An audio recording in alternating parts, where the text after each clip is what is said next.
अस्सलाम वालेकुम। इस स्टडी में हम बात करेंगे बोन की रीमॉडलिंग की और बोन के होम्योस्टेसिस की। एक जनरल से मैं ओवरव्यू दे रहा हूँ ताकि इसके थ्रू हमें पता चल जाए कि रैंक के जो डिफरेंट प्रोटीन्स होती हैं इनका नाम क्या होता है, क्योंकि आगे जब मैं बोन की वीडियोस बताऊँगा उसमें रैंक कैल के इनके नाम काफ़ी दफ़ा आएंगे, तो हमको ऑलरेडी इनका फंक्शन पता हो।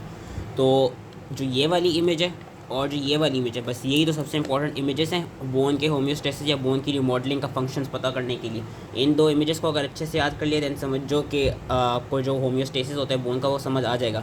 अब जस्ट लाइक आवर स्किन, जिस तरह हमारी स्किन या जितनी भी म्यूकोजल सर्फेसिस हैं वो नॉर्मली रीजनरेट करती रहती हैं, उस तरह बोन की भी रीजनरेशन होती रहती है, जिसको हम रीमॉडलिंग कहते हैं या बेसिक मल्टी सेलुलर यूनिट कहते हैं। उस बेसिक मल्टी सेलुलर यूनिट के अंदर हमारे पास डिफरेंट बोन के सेल्स आ जाते हैं, लाइक ऑस्टियोब्लास्ट एंड ऑस्टियोक्लास्ट। होता क्या है, ऑस्टियोक्लास्ट की अटैचमेंट होती है, बोन की रिजॉर्प्शन होती है, फिर ऑस्टियोब्लास्ट अटैचमेंट होती है, उनकी प्रोलिफरेशन होती है और एज रिजल्ट न्यू मैट्रिक्स की सिंथेसिस हो जाती है। तो इस तरह हमारी बोन की भी रिमॉडलिंग चलती रहती है। ओल्ड बोन ख़त्म हो जाती है और जो न्यू बोन है वो साथ साथ बनती रहती है। अब होता क्या है, जो बेसिकली चीज़ें हमने याद रखनी है, जो हमारे पास ऑस्टियोक्लास्ट होते हैं या ऑस्टियोक्लास्ट प्रिकर्सर्स जो होते हैं उनका याद रखना है। They have a receptor which is known as RANK, receptor activator of कहते हैं, which is known as RANK की फुल फॉर्म बेसिक ना भी आता तो कोई बात नहीं, बस ये पता होना चाहिए कि जो ऑस्टियोक्लास्ट के प्रिकर्सर्स होते हैं they have a receptor known as RANK. और इस रैंक का काम क्या होता है कि it has to bind with the ligand of RANK, and the ligand of RANK it is basically present on the stromal cells या ऑस्टियोब्लास्ट। ठीक है, रैंक कहाँ होता है ऑस्टियोक्लास्ट प्रिकर्सर में, और जो रैंक का लाइगेंड है वो कहाँ होता है ऑस्टियोब्लास्ट पे या स्ट्रोमल सेल्स में। जब इनकी आपस में बाइंडिंग हो जाती है तो उसकी वजह से क्या होता है, उसकी वजह से जो ऑस्टियोक्लास्ट प्रिकर्सर्स होते हैं उनके पास ये ट्रांसमेम्ब्रेन रिसेप्टर होता है, nuclear factor of kappa B वाला रिसेप्टर होता है, NF के बीटा वाला, वो एक्टिवेट हो जाते हैं। और एज ए रिजल्ट काम ये होता है कि जब रैंक और रैंक एल की आपस में फ्यूजन या स्टिमुलेशन हो जाए उससे ऑस्टियोक्लास्ट प्रिकर्सर फाइनली डिफरेंशिएट कर जाते हैं ऑस्टियोक्लास्ट में। और ऑस्टियोक्लास्ट का आगे काम क्या होता है कि वो बोन की रिजॉर्प्शन कराता है। एक तो ये पाथवे होता है। दूसरा पाथवे क्या होता है ऑस्टियोक्लास्ट की प्रोडक्शन का, दूसरा पाथवे ये होता है कि ये देखा जाता है जो हमारे पास ऑस्टियोब्लास्ट होते हैं उनके या स्ट्रोमल सेल्स होते हैं they have macrophage क्लोनोसाइट stimulating factor. वो इस मैक्रोफेज क्लोनोसाइट स्टिमुलेटिंग फैक्टर या MCSF को वो बेसिकली रिलीज़ कराते हैं। और जो इसका रिसेप्टर होता है इस फैक्टर का that is found on the osteoclast precursor. As a result जब ये मैक्रोफेज क्लोनोसाइट स्टिमुलेटिंग फैक्टर अपने रिसेप्टर साथ जाकर बाइंड करता है उससे भी इवेंचुअली डाउनस्ट्रीम सिग्नलिंग पाथवे क्या होता है कि जो ऑस्टियोक्लास्ट का प्रिकर्सर है वो ऑस्टियोक्लास्ट में डिफरेंशिएट कर जाता है। अब इनको लिमिट करने के लिए क्या होता है, जो ऑस्टियोब्लास्ट होते हैं osteoblast produce a protein which is known as osteoprotegerin. Osteoprotegerin का काम क्या है, ऑस्टियोप्रोटैगरिन का काम ये है कि बेसिकली रैंक और रैंक एल की जो बाइंडिंग होती है इसको इनहिबिट कराता है। और एज अ रिजल्ट जब ये रैंक और रैंक एल की बाइंडिंग को इनहिबिट कराएगा उससे क्या होता है, उससे बेसिकली ये होता है कि हमारे पास ऑस्टियोक्लास्ट की डिफरेंशिएशन और प्रॉपर प्रोडक्शन हो नहीं पाएगी, जिसकी वजह से बोन रिजॉर्प्शन या बोन डिस्ट्रक्शन नहीं हो पाती। तो इट इज़ बेसिकली सीन कि जितना ज़्यादा ऑस्टियोप्रोटैगरिन होगा उतनी ज़्यादा बोन फॉर्मेशन होगी, और जितने ज़्यादा हमारे पास रैंक या रैंक एल प्रेजेंट होंगे उससे उतनी ज़्यादा ही हमारे पास बोन की रिजॉर्प्शन होगी रैंक की होने की वजह से। यही चीज़ उन्होंने पीछे लिखी हुई है कि transmembrane factor receptor activated nuclear factor kappa B जो रैंक है that is basically expressed on osteoclast precursor. RANK L का एक्सप्रेस्ड होता है ऑस्टियोब्लास्ट और मेरोस्ट्रोमल सेल्स में। OPG का काम जो विच इज ऑस्टियोप्रोटैगरिन उसका काम यही कि it prevents the interaction between rank and rank L. और दूसरा पाथवे जो ऑस्टियोक्लास्ट की प्रोडक्शन के लिए देखा जाता है that is your macrophage क्लोनोसाइट stimulating factor वाला पाथवे, जो कि बेसिकली ऑस्टियोक्लास्ट की जनरेशन कराता है।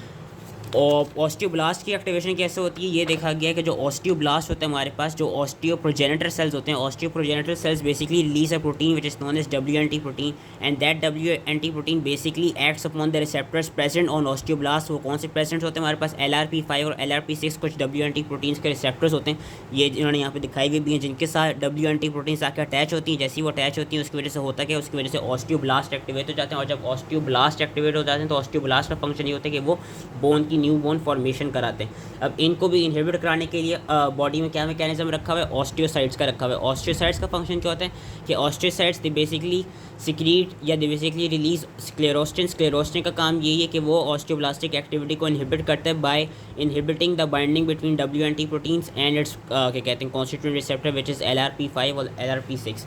तो ये एक मैकेनिज्म, ये होम्योस्टैटिक मैकेनिज्म चल रहा होता है। And the balance between bone formation and bone resorption that is basically modulated by RANK and WNT signalling. यही देखा गया जितना ज़्यादा रैंक होगा उतनी ज़्यादा बोन की रिजॉर्प्शन होगी, क्योंकि जितना ज़्यादा रैंक होगा उतना ज़्यादा वो रैंक लाइगेंड के साथ जाके बाइंड करेगा और ऑस्टियोक्लास्ट डिफरेंशिएशन कराएगा। वेयरएज जितनी ज़्यादा WNT प्रोटीन्स होंगी उतनी ही ज़्यादा हमारे पास ऑस्टियोब्लास्टिक एक्टिविटी बढ़ेगी एंड उससे उतनी ज़्यादा बोन फॉर्मेशन होगी। और यही चीज़ मैंने दिखाई हुई है कि एक रैंक टू ओपीजी रेशियो होती है, जितना ज़्यादा रैंक होगा उतनी ज़्यादा ऑस्टियोक्लास्टिक एक्टिविटी होगी, जितना ज़्यादा ऑस्टियोप्रोटेग्रिन होगी उतनी ज़्यादा ऑस्टियोब्लास्टिक एक्टिविटी होगी, बोन फॉर्मेशन वाली एक्टिविटी होगी। एक तो ये फैक्टर्स होते हैं, और कौन कौन से फैक्टर्स होते हैं which relates to the bone, depends upon the homeostasis of bone, कि हमारी बॉडी में parathyroid hormone, estrogen, testosterone, glucocorticoids, vitamin D या डिफरेंट इन्फ्लेमेटरी साइटोकाइंस या डिफरेंट ग्रोथ फैक्टर्स कितने ज़्यादा प्रेजेंट हैं। ये देखा गया जितना ज़्यादा पैराथायरॉयड हार्मोन, जितना ज़्यादा इंटरल्यूकिन 1 या जितना ज़्यादा ग्लूकोकॉर्टिकॉइड्स होते हैं, they promote osteoclast differentiation and as a result these 3 hormones या these 3 substances they promote bone resorption. ये एमसीक्यू में पूछा जा सकता है। और जब हमारे पास सेक्स हार्मोन्स आ जाते हैं, जिसमें हमारे पास एस्ट्रोजन की एग्जांपल है, that blocks osteoclast differentiation as a result जो एस्ट्रोजन होता है इट प्रोमोट्स ओपीजी। ओपीजी का काम यही कि उसकी वजह से क्या होगा, रैंक और रैंक कैल की बाइंडिंग नहीं हो पाएगी, जिसकी वजह से बोन फॉर्मेशन ज़्यादा से ज़्यादा होती है। और यही वजह होती है कि फीमेल्स में until they reach there post menopausal stage उनमें कोई बोन की रिजॉर्प्शन नहीं शुरू होती। वो जब पोस्ट मेनोपॉज वाली स्टेज आ जाती है, उसके बाद जब एस्ट्रोजन की डेफिशिएंसी होने लग जाती है, उसकी वजह से बोन रिजॉर्प्शन इसलिए होती है क्योंकि ओपीजी जो है वो फीमेल्स के अंदर बन नहीं रहा होता। तो there isn't any protein which basically blocks the RANK and RANKL की एक्टिवेशन और एज वेल ऑस्टियोक्लास्ट प्रोडक्शन हो जाती है। तो बस ये मैंने एक चीज़ समझानी थी कि रैंक और रैंक कैल का फंक्शन सही से आता हो। ये वाली इमेज और ये वाली इमेज सही से याद करने के लिए कि 2 पाथवेज होते हैं। एक दफ़ा दोबारा रिवाइज कराता हूँ, you can leave the video if you want, कि ऑस्टियोक्लास्ट प्रिकर्सर के पास ये वाला रिसेप्टर होता है and it has RANK receptors present. जो रैंक का लाइगेंड होता है that is present on stromal cells and osteoblast cells. जब ये इनके साथ बाइंड कर जाता है तो ऑस्टियोक्लास्ट की डिफरेंशिएशन हो जाती है। दूसरा पाथवे क्या देखा गया कि मैक्रोफेज क्लोनस स्टिमुलेटिंग फैक्टर जो है वो ऑस्टियोब्लास्ट रिलीज कराते हैं, उसका भी रिसेप्टर ऑस्टियोक्लास्ट के प्रिकर्सर पे होता है। जब ये दोनों बाइंड करते हैं उससे भी ऑस्टियोक्लास्ट की प्रोडक्शन हो जाती है। अब ऑस्टियोब्लास्ट क्या कराते हैं, दे रिलीज ऑस्टियोप्रोटेग्रिन। ऑस्टियोप्रोटेग्रिन का काम ये है कि वो रैंक और रैंक कैल की बाइंडिंग को रोकता है ताकि ज़्यादा ऑस्टियोक्लास्ट ना बन जाए। और एक और चीज़ हमें बताना भूल गया, ये देखा गया है कि जो कॉन्स्टेंट रीमॉडलिंग चल रही होती है, जब ऑस्टियोक्लास्ट बोन को रिजॉल्व कराते हैं, उस बोन रिजॉर्प्शन से होता क्या है कि जो मैट्रिक्स से कुछ जो मैट्रिक्स रिजॉल्व हुआ होता है वहाँ से कुछ ग्रोथ फैक्टर्स या कुछ ऐसी प्रोटीन्स रिलीज़ होती हैं। उनका डाउनस्ट्रीम सिग्नलिंग पाथवे होता क्या है कि वो डाउनस्ट्रीम सिग्नलिंग कराती क्या है, एज अ रिजल्ट वो ऑस्टियोप्रोटेग्रिन सेल्स को वो करती हैं, प्रोलिफरेट करती हैं और उनको एक्टिवेट करती हैं। एंड इवेंचुअली ऑस्टियोप्रोटेग्रिन सेल से हमें पता है क्या होता है कि दे रिलीज WNT प्रोटीन्स जो कि ऑस्टियोब्लास्ट के रिसेप्टर्स के साथ जाके बाइंड करती हैं और उससे वो ऑस्टियोब्लास्ट को एक्टिवेट कर देती हैं और फिर यहाँ से बोन की फॉर्मेशन शुरू होने लग जाती है। तो ये कॉन्स्टेंट ये साइक्लिक प्रोसेस एक चलता रहता है, जिसकी वजह से बोन की हमारी रीमॉडलिंग चलती रहती है।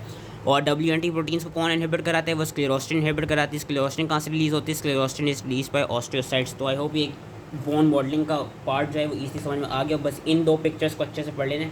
अब जो आगे मैं सारी चीज़ें पढ़ाऊँगा ऑस्टियोपोरोसिस की और रूमेटॉइड आर्थराइटिस की, तो उसमें रैंक और रैंक कैल का नाम आएगा तो वी वुड ऑलरेडी नो कि उनका फंक्शन क्या होता है। तो थैंक यू फॉर वॉचिंग।